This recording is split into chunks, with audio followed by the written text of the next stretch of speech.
On va accueillir maintenant quelqu'un qui est pour la guerre. Voici Romain Goupil.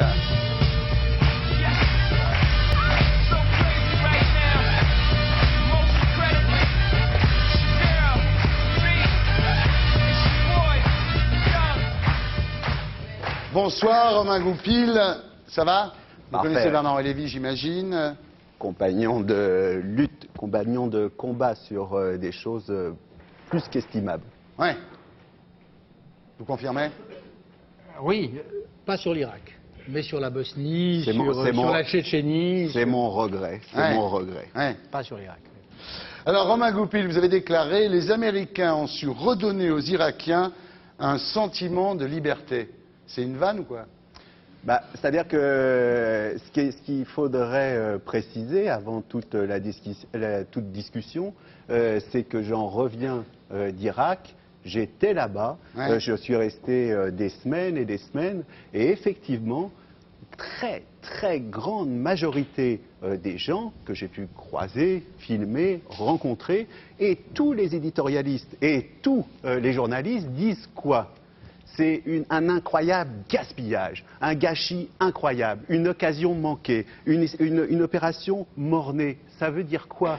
Ça veut dire qu'elle était bienvenue, qu'elle était nécessaire de se débarrasser de Saddam Hussein, mais que malheureusement, l'enchaînement des erreurs fait qu'il y a un gaspillage, une occasion manquée, qu'on est en train de gaspiller cette occasion incroyable qui est de redonner la liberté à un peuple, ouais. La liberté au peuple irakien. Je veux dire, c'est pas un succès, oui. Alors, vous n'êtes pas tout seul, en tous les cas, à penser ça, puisque vous êtes co-signataire d'un bouquin qui s'appelle « Irak en un autre regard sur un monde en guerre », sous la direction de Pierre Rigoulot et Michel Taubman, aux éditions du Rocher. Alors, avec vous, il y a Pascal Bruckner, André Glucksmann, Pierre-André Taguieff, etc.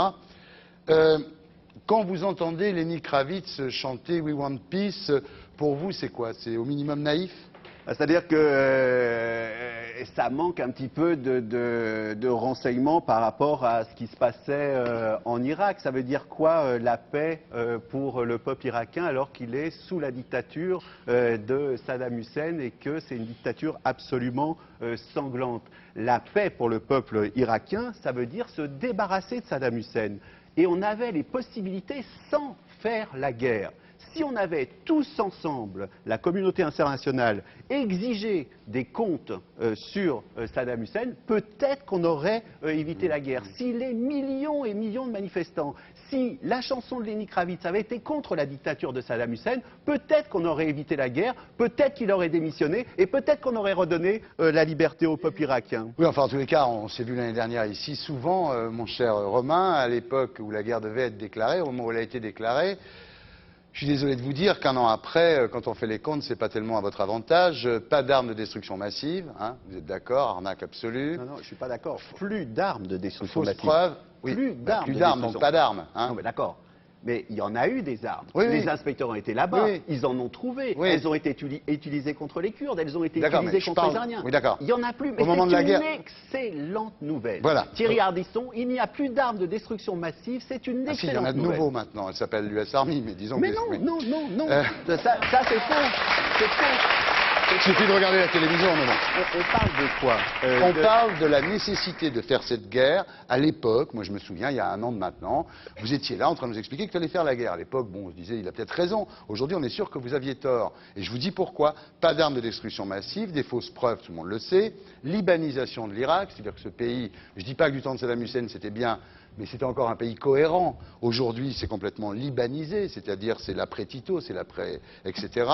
Torture, hein, je sais pas, vous le savez comme moi, torture perpétrée par l'armée américaine dans les mêmes prisons où sévissaient les tortionnaires de Saddam Hussein pour faire exactement les mêmes choses. Bon, donc aujourd'hui, venez pas nous expliquer que vous avez raison. Dites, je me suis trompé, c'est pas grave. Mais non seulement c'est pas en mon nom que je parle au nom des gens que j'ai vus, de la liberté qui a été gagnée, le fait qu'il n'y ait plus Saddam Hussein et que l'intervention ait permis ça, qu'il n'y ait plus d'armes de destruction massive, sont deux excellents points. Que les erreurs qu'ont fait l'équipe, les erreurs politiques qu'ont fait les équipes de la coalition, et notamment l'armée américaine, et qu'elle continue à faire, effectivement, c'est une catastrophe pour le peuple irakien, une catastrophe pour nous. Là, je veux bien prendre pour moi en compte la catastrophe qui serait l'échec le désastre pour ce peuple irakien qui demandait qu'une chose, c'est vivre libre et être débarrassé de Saddam Hussein. Donc on a rendu possible le fait qu'il n'y ait plus Saddam Hussein, c'est une excellente nouvelle. D'accord,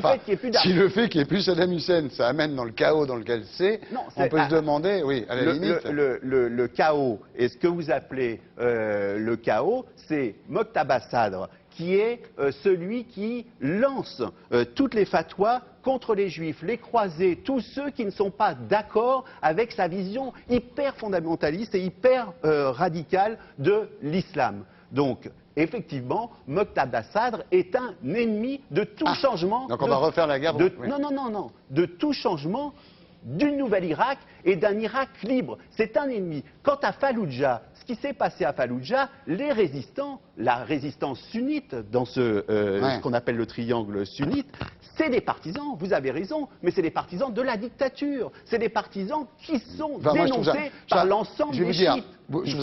Écoutez, dans Irak en 1, dans le bouquin dont on parle, vous ironisez, vous dites finalement, oui, on reproche aux Américains d'avoir fait passer un examen médical vous dites ça, à Saddam Hussein, vous dites oui, mais les Français ont fait les malins, mais finalement nous on connaît les techniques de l'armée française, on aurait préféré la torture, la gégène, la baignoire ou le passage à tabac. Et bien finalement, vous voyez bien, on le sait maintenant depuis 10 jours, les Américains ont fait pareil. C'est-à-dire c'est une abomination, c'est une abomination pour vous, pour moi, et surtout c'est une abomination parce que maintenant ça va être servi comme exactement à cette émission. L'armée russe va dire, vous voyez ce qu'ils font, les Américains. Du coup, tout est permis sur la Tchétchénie. Vous voyez ce qu'ils font, va dire Laurent Gbagbo. Et nous, on nous donne des conseils en Afrique, alors qu'on peut torturer. Il n'y a pas d'exemplarité de l'armée américaine, c'est le moins qu'on puisse en dire. Et on pouvait exiger de l'armée américaine, surtout, pas d'humiliation, pas ce qui s'est passé dans les prisons. Et encore, on n'en sait pas encore le tiers de ce qui va se passer. J'ai l'impression que ça vous embête d'être là, parce que vous êtes un petit peu entre deux feux, entre d'un côté moi qui suis très anti-guerre, et puis de l'autre côté... C'est pas de feu, d'abord Romain est un grand et vieil ami. Et c'est vrai qu'on a été côte à côte et qu'on le sera encore sur bien des choses, sur les massacres de Tchétchénie, parce que là c'est pas des tortures dans des prisons, c'est des massacres à grande échelle dans tout le pays. Sur la Bosnie autrefois, on était la main dans la main. Et c'est vrai que sur ce coup-là, on a été en désaccord dès le premier jour. J'ai pensé tout de suite que les Américains étaient des piètres politiques, que c'était des mauvais, qu'ils abordaient cette guerre comme des crétins, qu'on ne fait pas une guerre... La grande différence avec la guerre d'Afghanistan, c'est qu'en Afghanistan, il y avait Massoud. Et quand Massoud a été assassiné par Al-Qaïda, il y avait l'Alliance du Nord, il y avait des alliés sur place, etc. Donc les choses n'étaient pas comparables. Néanmoins, vous n'avez pas le droit de dire, Thierry Ardisson, que l'arme de destruction massive aujourd'hui, c'est l'armée américaine. On ne peut pas non plus dire ça. Et puis vous n'avez pas le droit de dire non plus qu'il y a là un déshonneur sur l'Amérique en général. Sur cette histoire de torture, il y a deux choses qui viennent de se passer. Il y a une chose monstrueuse et il y a une chose magnifique. Et dont nous devrions prendre exemple, nous Français. La chose monstrueuse, c'est les tortures et ces scènes affreuses d'humiliation sexuelle. Et la chose magnifique, c'est le fait que... Attendez, nous, ça nous a pris 40 ans. En France, ça nous a pris 40 ans pour avoir les aveux de ce gâteux du général Ossarès. Et ça a provoqué une tempête nationale. Là, il a fallu 8 jours pour que la presse américaine, c'est pas la presse des Irakiennes ou c'est pas la presse des pays voisins qui ont publié ces photos abominables, c'est la presse américaine. Donc, honneur de l'Amérique, honneur de la démocratie américaine et déshonneur définitif de cette armée américaine stationnée en Irak. Donc c'est une situation compliquée, je ne suis pas pris entre deux feux, on est tous pris dans cette affaire-là, entre ces deux feux-là. Léni, vous voyez qu'en France ça discute, vous avez vu là, en France tout le monde est très passionné par cette guerre. Et lui il est pour la guerre, lui. Lui. Lui.